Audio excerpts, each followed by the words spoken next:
Gentlemen, on this momentous occasion, the laying of foundation stone, inauguration and dedication to the nation of transformative projects for Telangana held here at Hyderabad. What a historic moment, ladies and gentlemen. We are deeply honored to have amongst us our Honorable Prime Minister, Shri Narendra Modi ji. We also take the pleasure to welcome our Honorable Governor, Shri Shiv Pratap Shukla ji, Honorable Chief Minister of Telangana, Shri Revanth Reddy Garu, Honorable Union Minister, Shri G. Kishan Reddy Garu.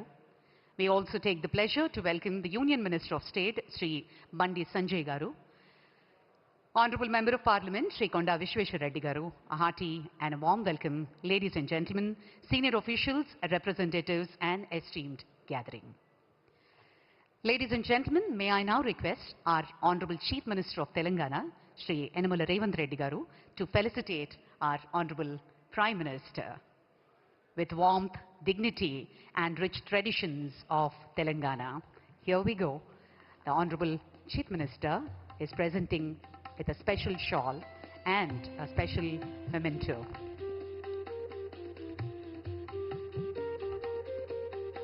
The timeless symbol of strength, courage, శక్తికి భక్తికి సంపదకు ప్రతీకగా నిలిచే అద్భుతమైన నంది జ్ఞాపికను మన ముఖ్యమంత్రి వర్యులు శ్రీ రేవంత్ రెడ్డి గారు ప్రధాని గారికి అందిస్తున్న శుభ తరుణం.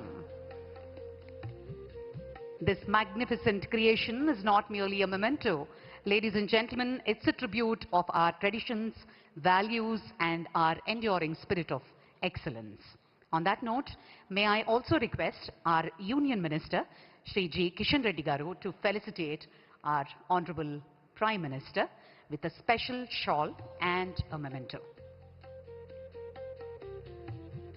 ప్రత్యేకమైనటువంటి శాలువా మరియు జ్ఞాపికతోటి ప్రధాని గారిని సత్కరిస్తున్నారు కేంద్ర మంత్రివర్యులు శ్రీ జి కిషన్ రెడ్డి గారు. శ్రీరాముడు మర్యాద పురుషోత్తముడు అంటారు. ధర్మానికి ప్రతీక ఈ స్మారక చిహ్నాన్ని ఆ శ్రీరామచంద్రమూర్తి ఆశీర్వాదం మన తెలంగాణ ప్రజల మీద పుష్కలంగా ఉండాలి అని హృదయపూర్వకంగా కోరుకుంటూ జ్ఞాపిక బహూకరించారు కేంద్ర మంత్రివర్యులు కిషన్ రెడ్డి గారు. Thank you sir. Thank you very much.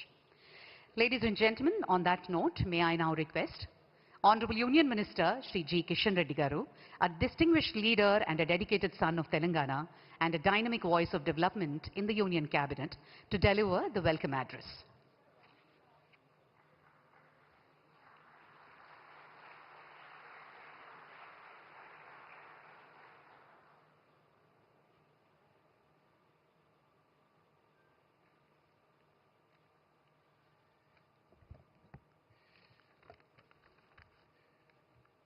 Bharat का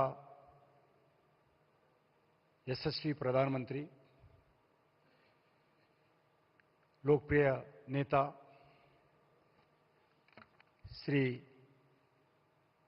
नरेंद्र मोदी जी को मैं सारी तेलंगाना के जनता के ओर से मैं स्वागत करता हूं. आज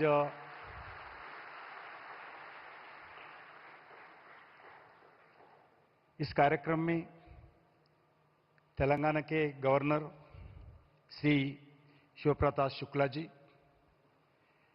तेलंगाना मुख्यमंत्री श्री ए रेवंत रेड्डी गारू,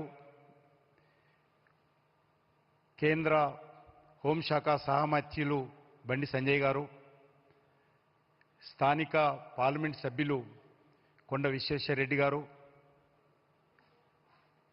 రాష్ట్ర మంత్రివర్యులు కోమటిరెడ్డి వెంకరెడ్డి గారు, అదేవిధంగా ఈ కార్యక్రమంలో పాల్గొంటున్నటువంటి హైదరాబాద్ తెలంగాణకు సంబంధించినటువంటి అతిథులు, వివిధ ప్రభుత్వ శాఖలకు సంబంధించినటువంటి అధికారులు అందరికీ ఈ సందర్భంగా హృదయపూర్వకమైనటువంటి శుభాకాంక్షలు. నరేంద్ర మోడీ గారు చాలా రోజుల తర్వాత ఈరోజు మన యొక్క తెలంగాణ గడ్డ మీద అడుగుపెట్టారు. ఈరోజు చాలా సంతోషం ఏంటంటే ప్రకృతి కూడా ఈరోజు పులకరిస్తూ వారికి స్వాగతం పలుకుతూ ఉంది. ఎందుకంటే నిన్నటి వరకు విపరీతమైనటువంటి ఎండలు, కానీ ఈరోజు మరి వాతావరణ శాఖ సంబంధించినంత వరకు వేడి కూడా చాలా తగ్గింది, ఎన్వైరన్మెంట్ కూడా చాలా బాగా ఉంది.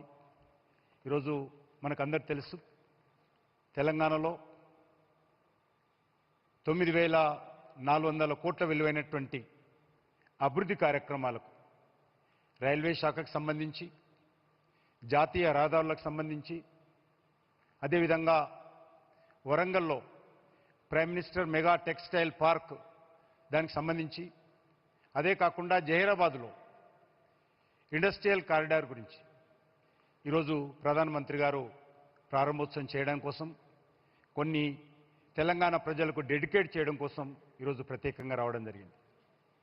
మనకు తెలుసు తెలంగాణ రాష్ట్రంలో ప్రధానమంత్రిగా బాధ్యతలు చేపట్టిన తర్వాత నరేంద్ర మోడీ గారి నేతృత్వంలో అనేక రకాల అభివృద్ధి కార్యక్రమాలు జాతీయ రహదారులు స్వాతంత్రం వచ్చినప్పటి నుంచి గౌరవనీయులు నరేంద్ర మోడీ గారు ప్రధానమంత్రిగా బాధ్యతలు చేపట్టిన తర్వాత మరి ఏ రకంగా అభివృద్ధి జరిగిందో మనకు తెలుసు. స్వాతంత్రం వచ్చినప్పటి నుంచి 2014 వరకు 2,400 కిలోమీటర్ల నేషనల్ హైవేస్ ఉంటే ఈ 11 సంవత్సరాలలో మరి సుమారు 2,600 కిలోమీటర్లు జాతీయ రహదారులు పెరగడం జరిగింది. పెద్ద ఎత్తున కేంద్ర ప్రభుత్వము జాతీయ రహదారుల మీద ఖర్చు పెట్టడం జరిగింది. అందులో ఈరోజు మరికొన్ని రహదారులు చేరుతా ఉన్నాయి. అదేవిధంగా రైల్వే నెట్వర్క్ కూడా ఈరోజు తెలంగాణలో చాలా అభివృద్ధి జరుగుతూ ఉంది. సుమారు 42 railway stations at a time తెలంగాణలో కొన్ని కొత్త రైల్వే స్టేషన్స్ కొన్ని రీడెవలప్మెంట్ చేస్తున్నటువంటి రైల్వే స్టేషన్స్ కూడా స్వాతంత్రం వచ్చిన తర్వాత మొదటిసారి ఎట్ ఏ టైం ఇన్ని రైల్వే స్టేషన్స్ డెవలప్మెంట్ అవుతా ఉన్నాయి. ఇప్పటికే చెల్లపల్లి రైల్వే స్టేషన్ ప్రధానమంత్రి గారి చేతుల మీదుగా పూర్తి చేసుకున్నాం. మన రాష్ట్ర రాజధాని అయినటువంటి దక్షిణ భారతదేశంలో one of the biggest railway station అయినటువంటి సికింద్రాబాద్ 220 కోట్లతోటి ప్రధానమంత్రి గారు స్వయంగా వచ్చి భూమి పూజ చేసుకున్నారు. ఈ యొక్క సంవత్సరం ఎండింగ్లో అది శంషాబాద్ ఎయిర్పోర్ట్ లాగా మన యొక్క సికింద్రాబాద్ రైల్వే స్టేషన్ ఉండబోతుందనే విషయాన్ని ఈ సందర్భంగా మనం చేస్తున్నాను. అంతేకాదు ఈరోజు మన యొక్క తెలంగాణ రాష్ట్రంలో సమ్మక్క సారక్క సెంట్రల్ యూనివర్సిటీ కావచ్చు, లేకపోతే మరి రైల్వేకి సంబంధించినటువంటి రైల్ మ్యానుఫ్యాక్చరింగ్ యూనిట్ కావచ్చు, ఎయిమ్స్ హాస్పిటల్ కావచ్చు, ఈ రకంగా అనేక రామగుండంలో ఫెర్టిలైజర్ పరిశ్రమ కావచ్చు, అనేక రకాల ఈరోజు పనులు ప్రారంభమై మరి కొన్ని భూమి పూజ కావాల్సి కూడా ఉన్నది. స్వాతంత్రం వచ్చినప్పటి నుంచి ఏ రకంగానైతే మన తెలంగాణ అభివృద్ధి జరిగిందో అదే స్థాయిలో మరింతగా మోడీ గారి యొక్క సహాయ సహకారాలతోటి ఈ యొక్క తెలంగాణ కూడా అభివృద్ధి జరుగుతున్న విషయాన్ని ఈ సందర్భంగా మనయేస్తున్నాను. ముఖ్యమంత్రి గారు ఈ మధ్యలో చెప్పినటువంటి 2 అంశాలు, ఎందుకంటే 3 సంవత్సరాల క్రితమే ఈ యొక్క రీజనల్ రింగ్ రోడ్డు సంబంధించినటువంటి పనులు మరి ఆ రోజు కేంద్ర ప్రభుత్వం అంగీకరించింది. దానికి సంబంధించినటువంటి ల్యాండ్ అక్విజిషన్ పనులు వేగవంతంగా జరుగుతూ ఉన్నాయి. త్వరలోనే క్యాబినెట్ అప్రూవల్ అయిపోతే రీజనల్ రింగ్ రోడ్డు కూడా వెంటనే కేంద్ర ప్రభుత్వము పనులు ప్రారంభిస్తుందనే విషయాన్ని కూడా ఈ సందర్భంగా మనయేస్తా ఉన్నాను. అంతేకాకుండా మరి ఈరోజు రాష్ట్రంలో మరి అనేక రకాల అభివృద్ధి కార్యక్రమాలకు సంబంధించి ముందుకెళ్లాల్సినటువంటి అవసరం ఉంది. ఎన్నికలప్పుడు రాజకీయాలు ఉన్నప్పటికీ ఎన్నికల తర్వాత తెలంగాణ అభివృద్ధి ఏకైక లక్ష్యంగా ఈరోజు మనం అందరం కలిసి పనిచేయాల్సినటువంటి అవసరం ఉంది.